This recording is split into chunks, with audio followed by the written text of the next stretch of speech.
going on, guys? It's Mariano. Welcome back to the channel and welcome back to another video. So today we're going to be talking about something that we've talked about recently and something I really don't want to talk about. But you guys in the last video in the comments left a lot of feedback and you had questions. So a couple months ago, we made a video on Samsung Pay Cash, one of the more recent services that Samsung has added to Samsung Pay. And basically, if you haven't watched that video, go watch it. I explain what it is and I explain what the problems were and why I strongly did not recommend you to use it in its current state.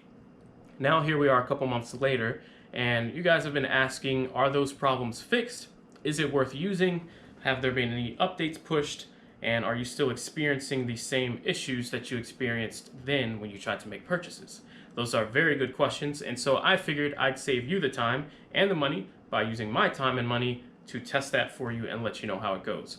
So what we're going to be doing is, one, seeing if the security issues are still a thing.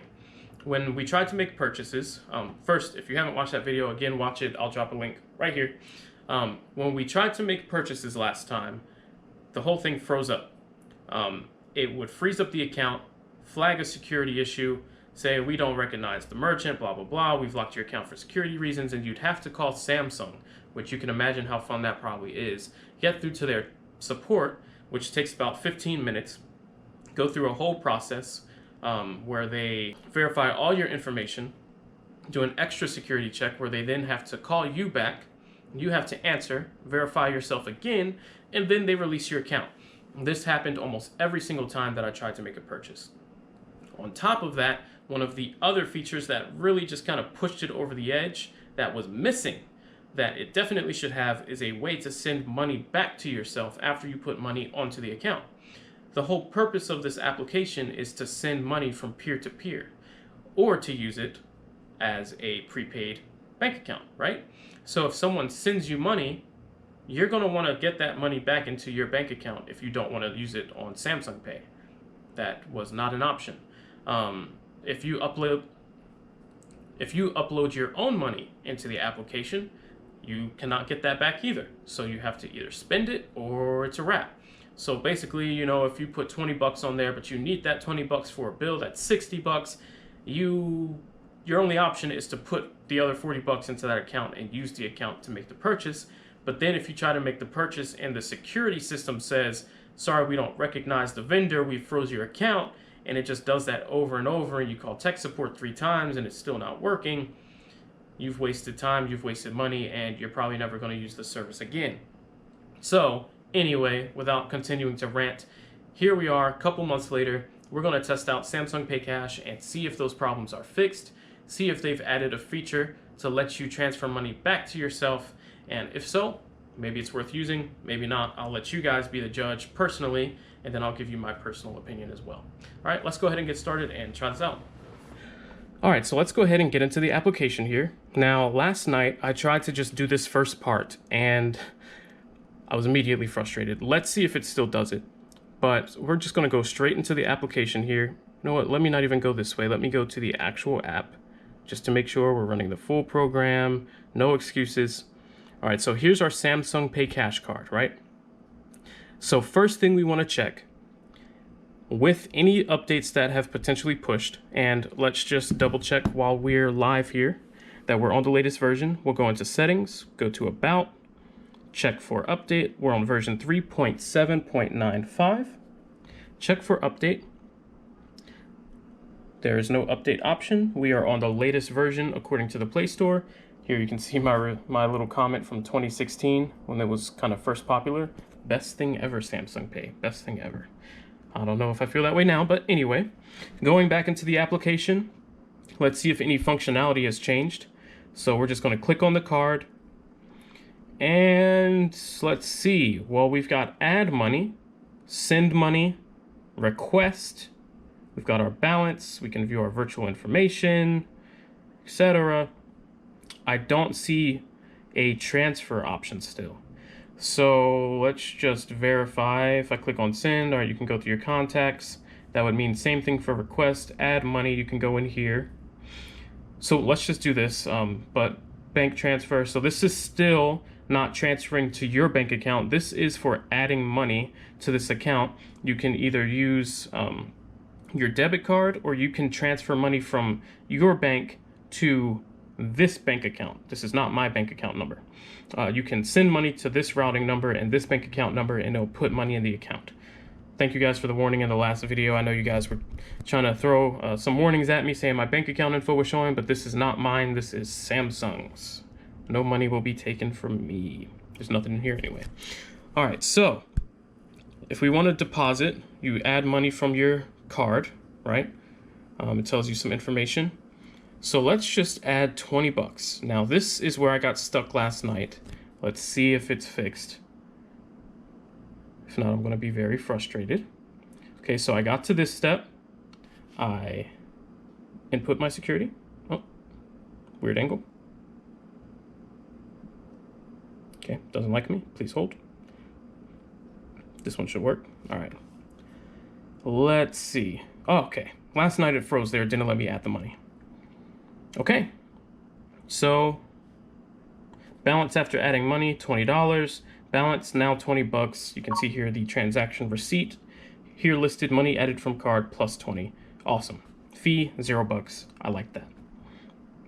So now what we can do is go ahead and test making purchases with this and see if it locks up again. If not, great. Maybe it's worth your time.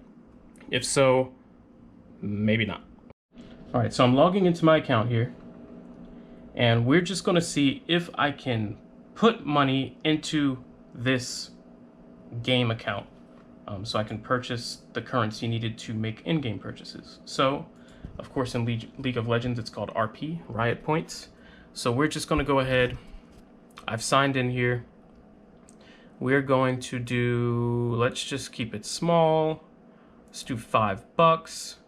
And it's going to show me some information here that I don't want to show. So let's do use other credit card. All right, so now I'm going to enter from the application. I'm going to look for my virtual account number.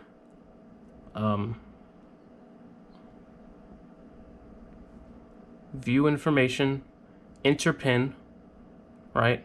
And now it's showing my card info.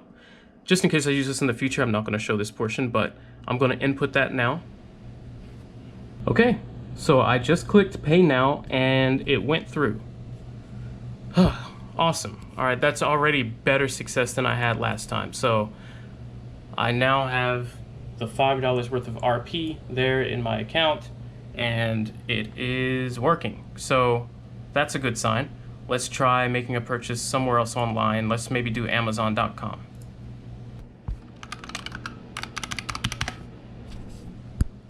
All right, so I figured why not get a cheap pair of sunglasses. I don't want to use all the money, so, well, you know, these look like they might be kind of nice. So we did a couple tests. We tried it with League of Legends doing an in-game downloadable content purchase. That went through no problem. Then we tried it on Amazon.com. The transaction went through, also no problem. I'm just checking back on here to see if my balance updated. It finally updated. All right, so it took about 5-10 minutes or so, but here you can see Amazon, $16 purchase. Cool, that's already way better than last time. So I think the last thing to do would be to go out and use Samsung Pay, tap and pay with the prepaid card. That was the last place that it froze up for me last time when I tried to go to Best Buy and make a purchase. So let's go ahead, find somewhere that's open and try that out. Let's go. The only place right now during the quarantine that I can think of that will let us in and let us use self-checkout right now is Target, and there's one nearby. So let's go to Target and see if we can get this thing to work with no issues.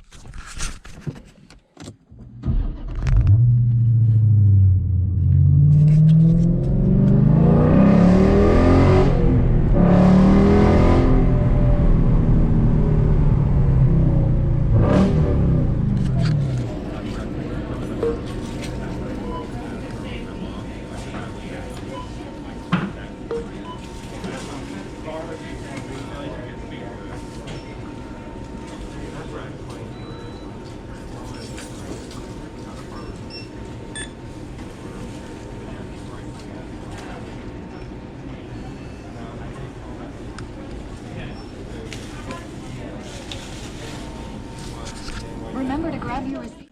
All right, guys, so kind of to wrap this up, we did the test, in-game purchase, went through, worked just fine. We did the test with an online merchant, Amazon.com, added the card, purchase went through just fine. Did the test using Tap and Pay, that went through just fine. So, in summary, if you're wanting to use this app, it looks like the security flag issue, which was kind of the main problem, is gone. So at least now you can add money to the account and know that you can spend the money without hassle. So that is great news. Maybe it's worth using again. Personally, I still think it's a little bit weird that you cannot take your money out.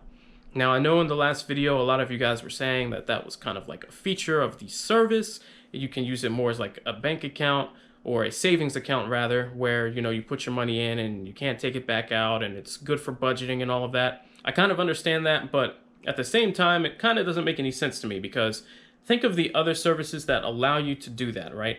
When you're thinking about saving, you're thinking out of sight, out of mind. Just make it a little more difficult to access that money and you'll probably save it. I know, for example, when people send me money on Cash App to pay me back for things, what I do is I kind of use that as a little bit of a savings account. I don't transfer that money back to my bank account unless I feel I need it for something, right? So let's just say I have 300 bucks in Cash App that has kind of totaled up over time from payments that people have made back to me. I will let that money sit in that Cash App account, separate from my own checking account, separate from my own bank account, and just use that as a little bit of like a savings account, right? So it would take a step for me to take that money, put it back into my bank account and spend it. So in effect, just because it's that much more difficult to use, it is that much more easy to save that money and not touch it. It's out of sight, it's out of mind. I don't think about it unless I'm like, man, I'm broke. Where can I get some money? Oh yeah, I have money sitting in Cash App that I can take, right? Samsung did not need to make the Samsung Pay Cash program so that you cannot, under any circumstance, take your money out and withdraw it. They could very easily just put a small transfer back fee on there to discourage you from doing that, or just give us the option and let it just be out of sight, out of mind. This isn't our main checking account anyway, so naturally, anytime you've got money somewhere else, you're going to be more inclined to save that money and not spend it. Now, if you really want a external savings account, you'd be much better off doing something like Robinhood or Webull or just, you know, a stock brokerage account. Putting it in Samsung Pay is not the ideal way to save your money. It's not investing. It's not collecting any interest. It's just in Samsung's hands for them to use. So I don't like that necessarily. And I still believe that if they want this service to be competitive and for people to actually invest their time into it and their money, they need to make it similar to the other services. You should be able to take your money back. It should be convenient. And I think that's the thing that it's really just not. When you think of a service like this, the main purpose of being able to digitally, electronically send and receive money online is for it to be convenient. And so if I go and use this 1 or 2 times and it's not convenient, it's a wrap, right? I'm going to Cash App or something else. Why would I waste my time with Samsung Pay? And unfortunately, I still feel like Samsung Pay Cash is in the same boat. Yeah, now it works, but so it might give me a little bit extra security if I don't want to put my physical debit card out there. I can load money onto the prepaid card and then put that online. But other than that, like for sending money to people and getting paid back, I would not want them to use Pay Cash because it would just be tied up there. Send it to me on Cash App, right? So at least I have the option. Everybody loves their options. So right now I think it's a little bit of a gimmick, but once they get this thing, you know, fully fleshed out, I think it might be a little useful. Just maybe not right now, but that's just a matter of opinion. Some of you guys may still like it for what you mentioned, and that's perfectly fine. We are all different and we all have different use cases. So what works for me may not work for you, and vice versa. All right, guys, well, that's about it. Thank you guys for watching. Let me know what you want to see in the comments down below. Don't forget to like and subscribe on your way out, and I'll see you guys in the next video with a giveaway and possibly a car review. Stay tuned for that. See you guys later.